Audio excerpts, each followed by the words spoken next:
to Ground Podcast. Oh my goodness. Oh my goodness. Here it comes, here it comes. Oh my gosh, oh my gosh. Wow. Wow, wow, wow.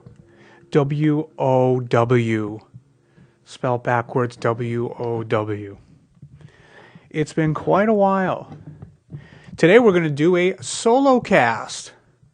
Solocast as in I'm going to just shit talk by myself somehow without stalling. Too many ums. And everything else in between the normal parts of trying to talk by yourself in a room. We're not doing the duo today. We're venturing alone today. But I think it's because it's been too long, conflicting schedules, and the world in a spiral.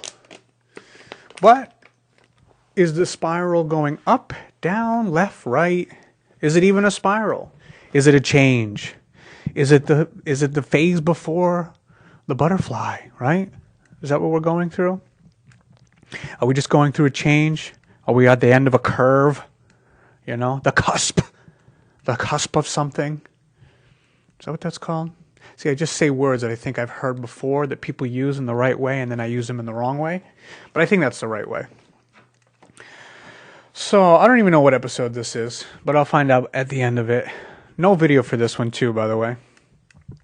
Because who wants to see my ugly fucking mug by myself, hanging out, dim lit room with a hoodie on, because I don't want to turn the heat on. So, let's see. We got to start off, as we usually do, with business, right? Not so much business, because who's getting paid? Nobody's getting paid. I'm just very grateful, right? Why are you grateful, Harry? Well, I'm grateful for finding a site that lets me post these megabytes of jargon. And for some reason, it took me a long time. I did this a very backwards way for a long time. And, oh, there we go. There's my first I forget when I found this, but I found a site called podbean.com. This is where we actually put our podcasts. We only put the audio files up on there. So if you're interested at all for using it for, I guess, really whatever you want to use it for. But as the site suggests, a lot of people use it for audio podcasting, MP3 uploads, all those kind of things. Podbean.com, it's got 50 megabytes of memory that you can use. So for these episodes, that's like two episodes at 45 minutes, which isn't bad. You know, you can throw up a different site to kind of archive your stuff if you're going to obviously save a lot of these podcasts. Or like I like to do, I'll put an audio version up on YouTube. Kind of whatever social media avenue you want to whore yourself out to. It's, you know, there's plenty of them out there. So, just throw up a little image on a video and you can throw it right on YouTube. But the nice thing about this is that it's got an RSS feed. That RSS feed goes directly into an iTunes account that you make. And I think we can all agree that iTunes is probably the most popular interface people use for downloading anything, whether it's music, new podcasts, I think audiobooks now, kind of anything in the format of just audio. So that to me was huge because using that RSS feed, it comes right off of podbean.com. And then other things that you can connect to that iTunes account are other interfaces that you can put your podcasts on, like Stitcher and a couple other ones too. A lot of them really. So just having that one RSS feed that's designated for your site, it kind of does all the work for you. You make your MP3, you throw it up there.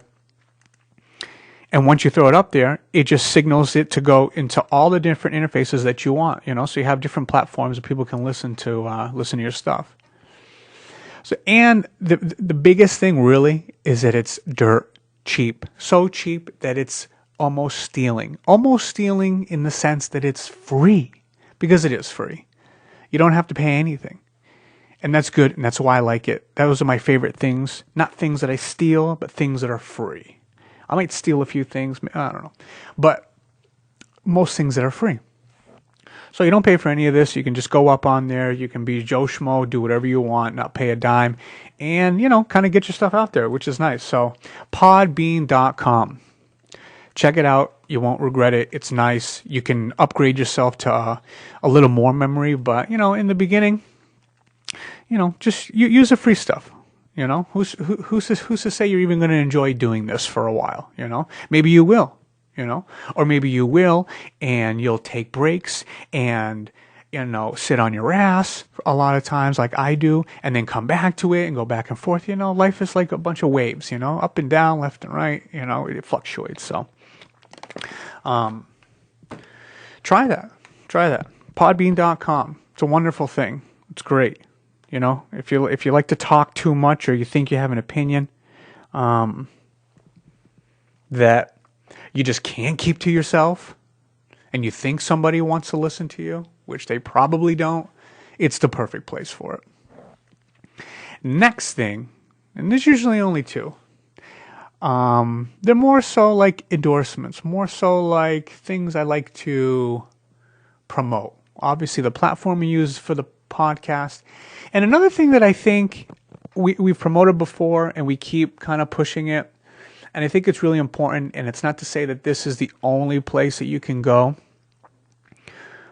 for this kind of stuff, but I think right now, with the kind of landscape that we're sitting in, I think this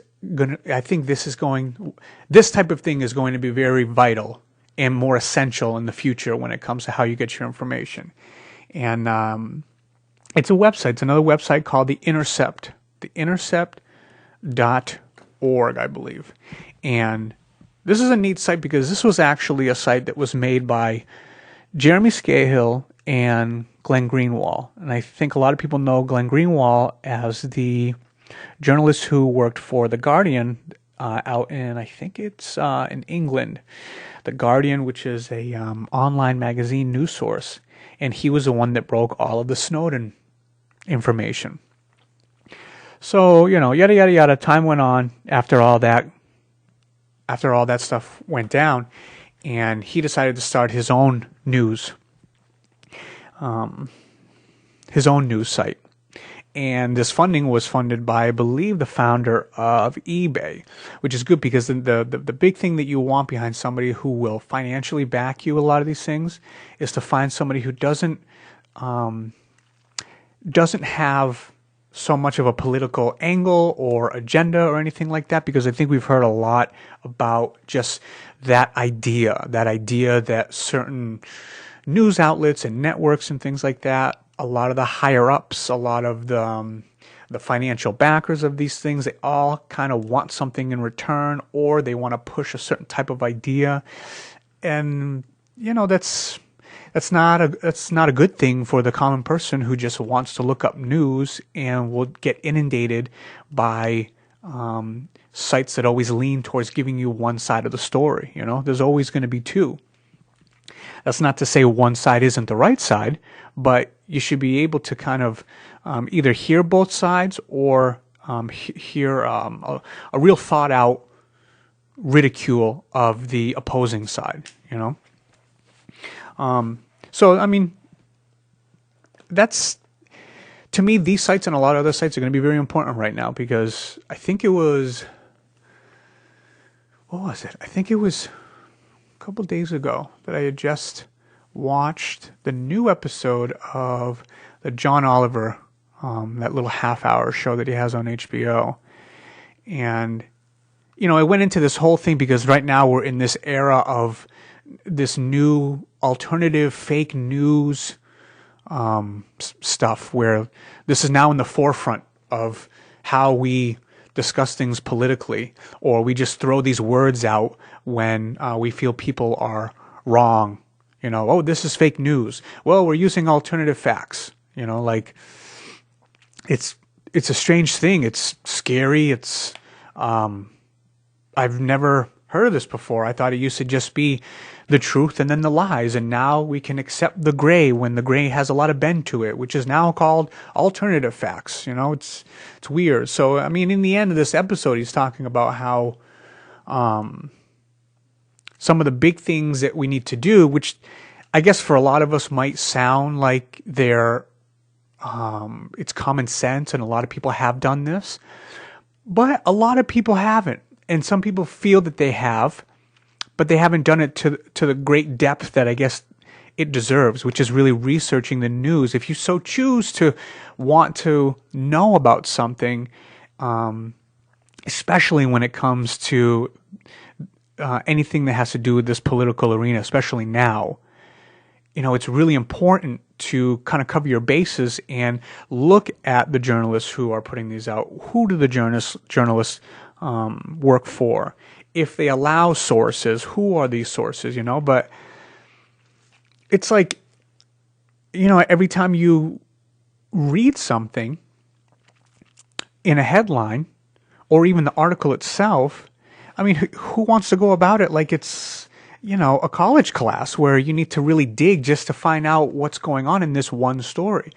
Nobody has that time. And I think that's what the great power of some of this quick zapping strobe light type of media that just gives you headlines and then the next and then the next and then the next.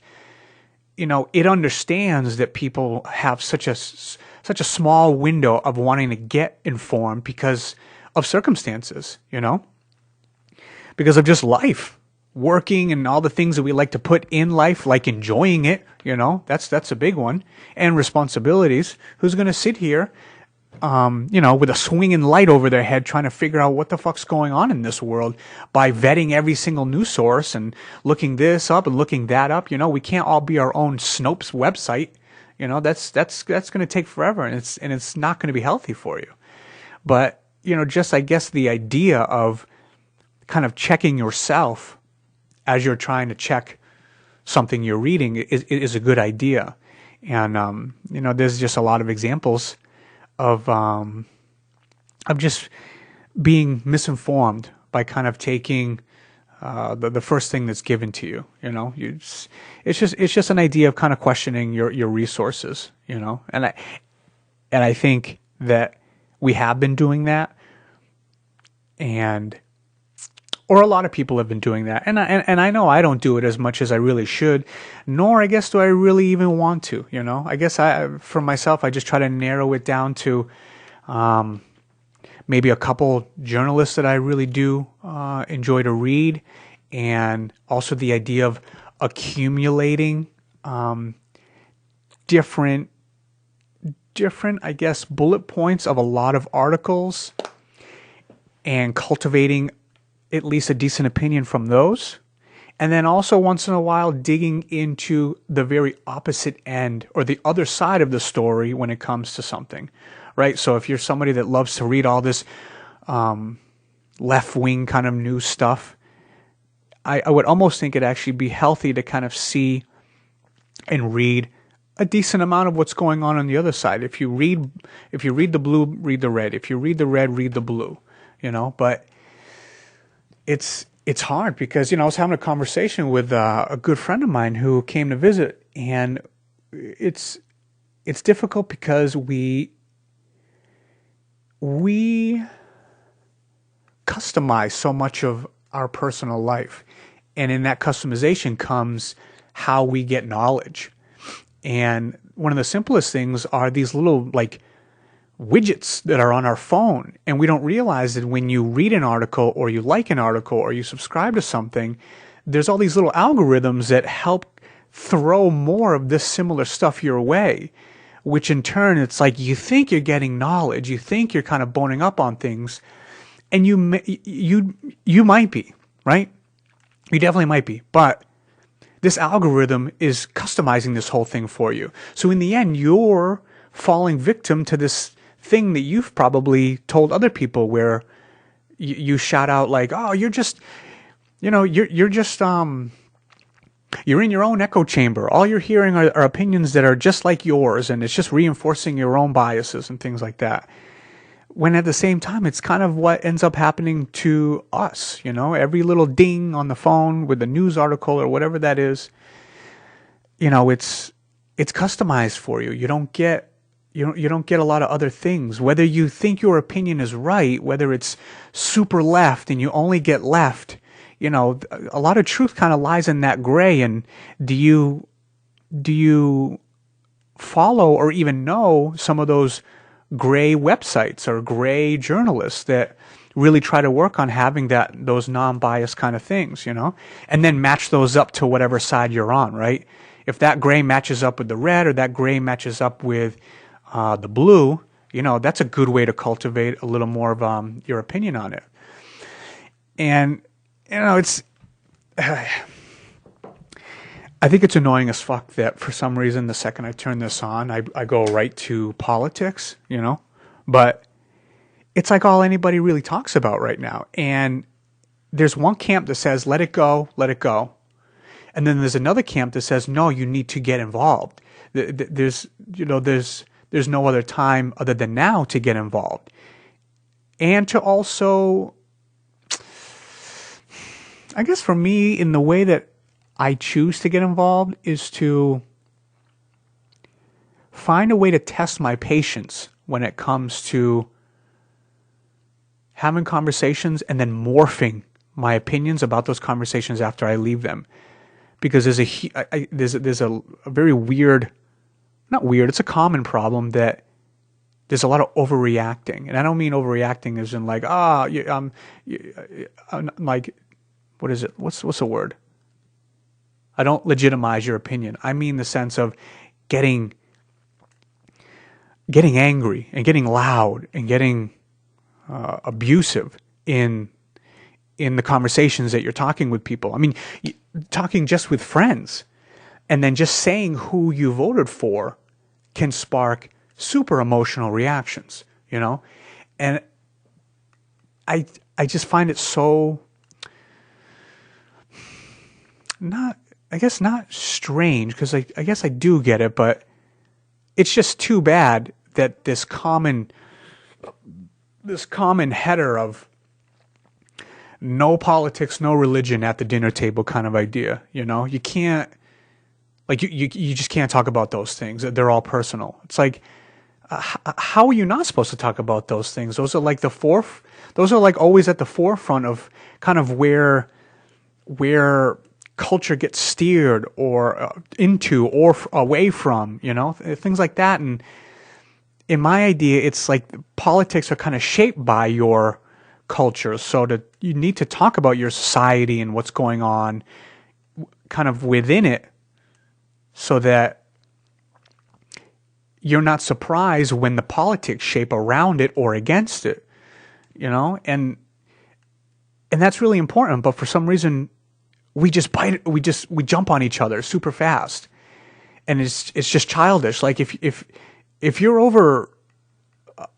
like over 25 years old, which is after your brain is, like, I believe, fully developed with a lot of different parts to it in your decision making and all those things, you should be able to have a conversation that doesn't feel like somebody just spit in your mom's face kind of thing. Because that's what it always gets to right away. People are so passionate about what they're against or what they're for that they forget that the person that they're talking to is actually their friend or family member, and just 2 minutes ago you were talking about something else and laughing. But now that you've talked about these crazy individuals that you feel represent you, you now have to jump into a camp and put your shield on and defend it to the end, That's so weird. So weird and, like, I guess natural, because it's like, it's tribalism, right? And nationalism and all these kind of things, but just wanting to, just wanting to feel like you're in it with somebody, I'm with her, make America great, yabba jabba jabba jabba, whatever. So, I mean, I don't know. I guess that's my thing and how I trying to get involved.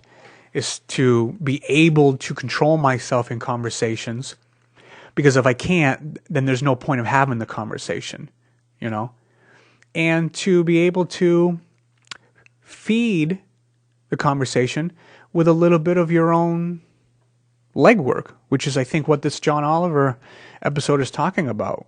Just looking into little things. Super long rant, way longer than it should have been. But it's really just to promote that one site, The Intercept. Check it out, because they also have a podcast now too. And I tell you what, I bet it's a lot more convenient and has that little tinge of entertainment, which I think everybody needs when it comes to getting the news, right? So if you got a podcast and say it's only 20 minutes long and it's from somebody you really respect and they know how to articulate things really well, I think you'll be more apt to downloading that, listening to that in your car or mowing the lawn or whatever the fuck you're doing, opposed to sitting down and reading these articles and doing all this and doing all that. Like, that's good too, but, how much easier can you get it, Because if these podcasts really break down a lot of what these articles are saying, with all the great articulations and nuances that these people know how to use and speak with, then just listen to it, Listen to it. I'm sure there's something valuable in that, and it's going to be more, what is it, palatable, You can swallow it a little easier, I guess, because, if you don't check yourself right away, the news can kind of like devastate you and make you feel this and make you feel that, and it doesn't need to, There needs to be a reality of separating that. You know that you're bombarding yourself with a certain type of data, and that data can kind of transform you emotionally. Where if you didn't take it in, you'd feel good, and the sun's out, and you can't wait to go for that run, and it's going out for drinks with the friends and stuff like that. Like, that's still life, that's still life. And just because you take in this data that some would say is very important, that doesn't mean that it needs to mold you into somebody who thinks that someone's going to be knocking on your door ready to deport you, which is a whole nother case in itself now, right? With this immigration ban. Is it a ban? I think it is a ban. I wish I knew more about it, but, just having a good balance, knowing your reality opposed to your imagination, and it's not imagination, but, just be careful in taking in your data, because it is valuable to read the news. But if you're susceptible to having it kind of change your worldview, then that's not good, Either I guess you just can't read the news, or you need to work on being able to to kind of filter it in a way, filter it in a way so that it doesn't feel like it is a danger at your front door, Because it's I talk to friends and just people at work, patients and things like that, and a lot of them are a little older, just because I work in the medical field, and it is kind of a weird idea. It's probably not weird to you and I, but if you're a little older, the idea that the world isn't as scary as you think it is. Maybe it's as scary as it was 50 years ago, maybe. But the obvious, because of the internet and the transference of data and of knowledge and all of these things, it comes back to that widget thing. If that widget thing was never in your life, you would go about your life as you normally would. But now that you do, it's kind of painted this picture of what the world is like. And if all the news is kind of sad and dungy, then that's kind of what you feel that it is.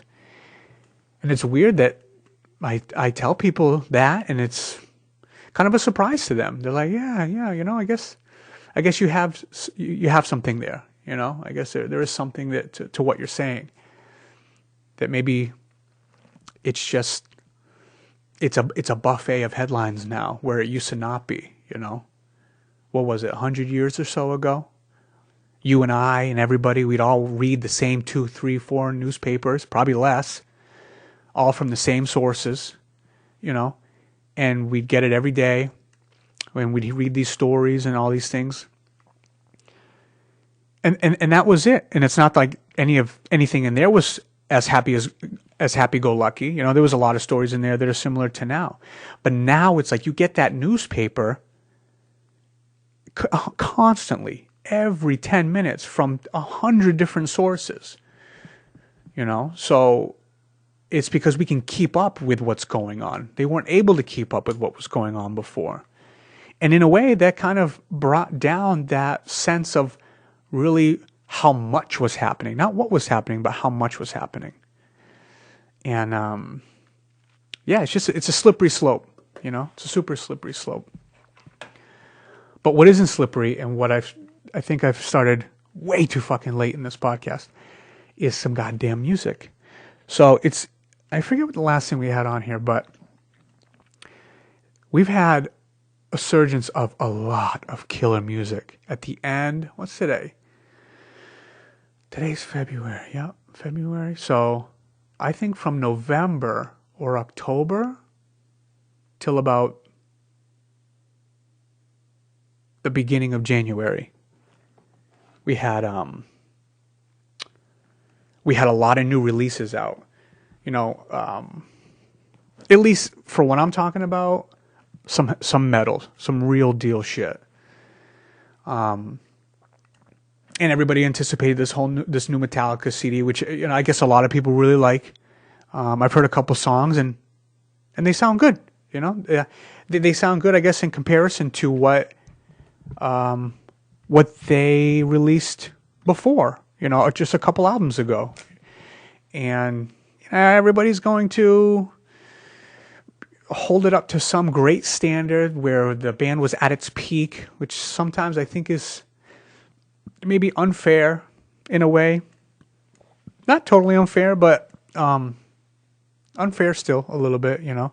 How do you compare this new Hardwired CD to an Injustice for All, you know, or a Master of Puppets, you know, where just a perfect combination and just at the perfect time they just reinvented the thrash, just metal, aggressive music scene in general, you know, where they found a way to make music that felt like it tapped into the future, you know, in some weird way, because there was nothing like that. There was nothing as polished and crisp and focused as that was. And it's kind of always what I feel like. I feel like when somebody writes their best CD, it's this. Well, I guess there's a couple different levels, but for them at least, when it comes to just heavy metal and just that style of music, nobody did that. Nobody did that. You know, you could play with other bands like, you know, the Megadeths and the Sepulturas and stuff like that, but to me, these are all derivatives of the peak of Metallica. So it's like, you know, they made the blueprint that a lot of people followed, which means that they somehow tapped into just the future of this sound. And if you can just grab it and make it in the now, it's like everybody's shocked. They haven't heard this before. This is just, wow, you know, whatever. So anyways, I mean, I guess point is, I actually still need to buy that, but there was a lot of CDs that came out. I think I did play the new Megadeth. It was amazing. That was very good. High level. But what I want to play now, at least for the rest of this podcast, is we finally came to a new album from Testament. And I think the last one that they did was in 2012. It was Dark Roots of Earth. This new one is called Brotherhood of the Snake. We've got, I think it's DiGiorgio on bass, which is the bass player that used to play for Death. And for Death, and that was a big one that I remember. I know he's played for a lot of other bands. I can't remember if he played for Cynic, maybe. But I might be getting that mixed up because some of the guys in Cynic played in Death too. So we got DiGiorgio on bass, Skolnick on lead guitar on this, and what's his name? Haugland, Gene, right? Gene Haugland on drums, which is unbelievable. He did what was he on? He did Fear Factory for a little while. He did Strapping Young Lad. Just super precise, not so much, I guess, maybe technical, but just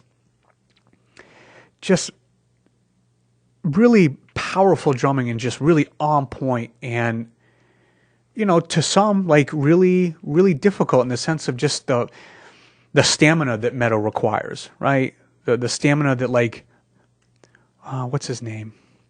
The drummer from Meshuggah, right? That is incredible stamina.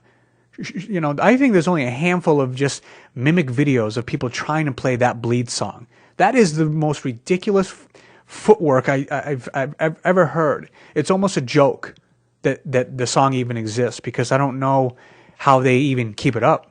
It's unbelievable. If you haven't heard it, listen to it. Let's see. But the big part of this, hold on, let me just crank this shit real quick. Let's just go with it.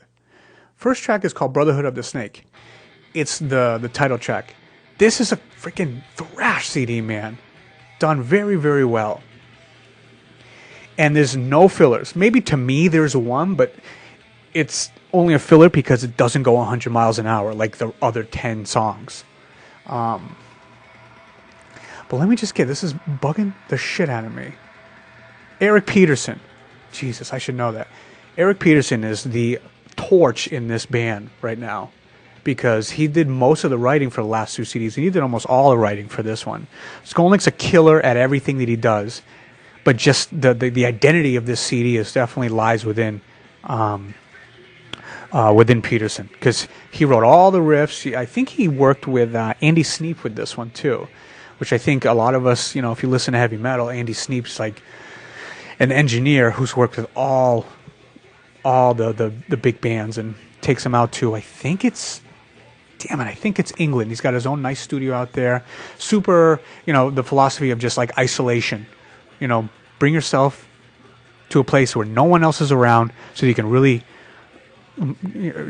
understand and just pull at your craft to get the best out of you. So, and I think they did. I think they did on all fronts. It's awesome. Chuck Billy kills it on this CD. Good rhythm patterns with his vocals. I like a lot of the lyrics. There's one song that's like all about like the weed business. That's a little kind of like clunky and goofy with the lyrics. He just loves weed. I think it saved his life because he definitely had cancer for a while. Killer barn burner of a song though. It's a super thrash song, but lyrically it's a little goofy. So if you haven't checked it out, please check it out. Obviously, there's a million places that you can listen to it for free. But if you're not an asshole, you can go and buy it. So go buy it, please. Let's see. Where are we at? Fucking Testament. So, Jesus Christ, what do we got left here? Not much time. Not bad for talking by yourself, huh? So I guess just to fit this in real quick, and I know I already have, and I don't mean to kind of beat a dead horse, but I think since the last time we did a podcast, we got a new president, right? And it's been pretty controversial since the beginning of the campaign, since the whole thing. And it just seemed like like usual, just such a theater show. But man, this was extreme. It was so extreme. And I don't have enough time to really get into just all of it, but the phenomenon of the whole thing was just so intriguing, because we put a guy in office that has no restrictions or filters on what he thinks and his opinions, because I don't think he's placed himself in a position for almost most of his life where opposition when it comes to the businesses that he has, because his claim is that he builds these things and he just hires good people around him. But are these good people yes men? And you can see that psychologically when you see him speak and things like that he comes off as somebody that no one's ever said no to, or no one's ever tried to mold his answer with maybe a better answer because you'd be opposing him, and that's not going to happen, And it's just crazy because, like, that attitude, I mean, we've elected this guy, and he's got this attitude, and he's got, which entails a lot of different parts to it. And at the same time, it was like a perfect storm because this guy has all this money to his name and to himself, however way he got it, in a successful way, crooked way, legit way, whatever. He got all this money, and that's actually a big piece of why people really thought that he would be the perfect threat to the system, right? Because, the couple different camps that think about this, it's that, one, we don't want the same thing. We don't want that already paid and made politician in office because we know how that system works with them. They do a lot of compromising that they don't tell people, and you see it in their policies in the end. And then when you have a guy who doesn't need to gain anything or do favors for anybody to get anything financially, he can kind of just give the middle finger to people. And it's like, that's what we wanted, right? Other than the taxing, it's like, don't we wish we had the heart of Bernie, the brain of maybe Hillary, and the financial backing of Trump, right? And maybe a little bit of that push attitude, because he has a ruthless attitude that I think is common in a lot of just big business. But it feels that politics definitely are a compromise, and I mean that, I guess, in a couple different ways, right? But it's just such a weird phenomenon. It's just such a perfect storm, It really became just such a perfect storm with a guy that had so many of the qualities that we want and also despise. And it's just so crazy because the aftermath of that is it creates a divide in people's kind of moral compass when it comes to what they think a politician or their president should do. I think you've been hustled already if you are holding signs for your great savior to think that somebody is going to affect your life so greatly that, like, oh my God, finally this guy's going to be in office and we're going to be, swimming in a money train soon. Like, no, there's a lot to this world that's still up to you. It's still up to you. But I do understand that policies can be molded and put through and changed because of this guy. And some of the benefits might be just how certain institutions take advantage of just common citizens, whether it's banks and schools and, how tuitions are run and just, the aspects of debt on society, on individuals, and then workers' rights and just and all of these things. Because I think everybody feels like that so much of just this work system and political system and everything that's kind of that we need to run through and live through, that all of it kind of has their thumb on our forehead in a way that makes us feel makes us feel like we're insignificant and stupid and that we can't think things through, and that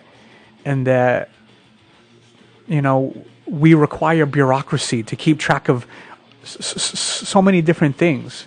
It's such a paperwork society that you get sick and you shit your fucking bed and you've got like 20 papers you got to fill out when you get back, and make sure you have the 10 that you need before you get back. I don't know when that happened, but it's definitely like that now. And that comes off in that can kind of affect you in a lot of different ways, So, I mean, it's just, there's a lot to this machine that I think people thought he was going to be the perfect wrench to. And I think people, like, in their own desperation mode, put aside some of the moral things that they thought that they didn't, that they think that they don't endorse in him, for the sake and the gamble of him really rewiring and kind of, just fucking up this whole thing to the point where in the end it benefits the people, because he was a maverick, he was a rebel, he's got his own money, he's insane, but maybe he's smart because he's rich, right? We have all these associations to success and business people and fucking money and all that. And it's just a weird phenomenon, man. And is he a con man? Was this whole thing a hustle? I don't know. Am I ignorant to that? I don't think so, but there's got to be another part to it. Does he wake up every day wanting to fuck you? I don't know. I don't think so. Is he an asshole? Is he crazy? Is he a womanizer? Yes. I think he is. I think he definitely is. Right? But I don't know. There's just a lot of gray, because Clinton got his dick sucked in the actual White House, but people still love him because of his association to his wife and the other things that he's done, right? So, and that was in the White House. And I'm not defending anything, but this guy talks to another guy, doesn't think he's getting recorded, and then he says his misogynistic bullshit. Yeah, it's definitely misogynistic. And he's a total piece of shit for thinking that he can do that to women, But you have to look at the certain contexts before you rant and rave about somebody and then kind of shit on somebody else, Because I think you got to shit on everybody if you're going to. But I mean, whatever. That's kind of beside the point. It was just random shit, but it's just, yeah, I guess it's a weird time. And it's I'm optimistic about it, but it definitely looks scary because of all the people in his cabinet and people that never did public education but now are in charge of public education and like how far states have gone to let their people smoke cannabis and turn it into an industry, and now the guy who's in control of all these things has quoted it saying that like bad people, you're only a bad person if you smoke marijuana, and just the things he's talked about enforcing certain federal laws. It's just creepy, and it's creepy and totally against what I think all of us made a consensus on when it comes to where people stand on just topics. It's like you're in our face going against what we've just said. So it's just scary. It kind of feels like it's a fucking Black Mirror movie unfolding, But in some sense, I am optimistic because the cliche thing is that, sometimes you need your back against the wall to make certain really drastic changes. And as weird and as unfortunate as it may be, some things may need to break. And maybe that's the great kind of, I don't know if irony is the thing, but what the word is for it. But if we voted him in to break the system, to redo it, maybe him being himself is the way he's going to break it. Not him breaking it intentionally, but just him breaking it in the way that he's going to highlight the toxicity of what can happen in that position, and he's going to exploit it, and he's going to do it naturally, maybe. Or he's going to do well. I don't know. He's a total piece of shit, but maybe he'll actually get something done.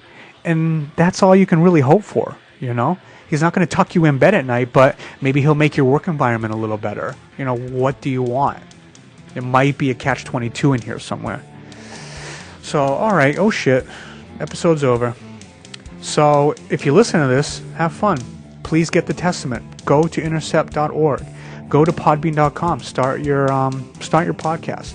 And I think if I'm going to do this alone for a couple, I'm going to bring these down to a much smaller time for episodes, because fuck, talking for 45 minutes is too much and probably pointless for me. So, alright guys, awesome. Glad to be doing this. Hopefully we do some soon. I got plenty more to talk about. So, yeah, enjoy. Rock on. Get the New Testament.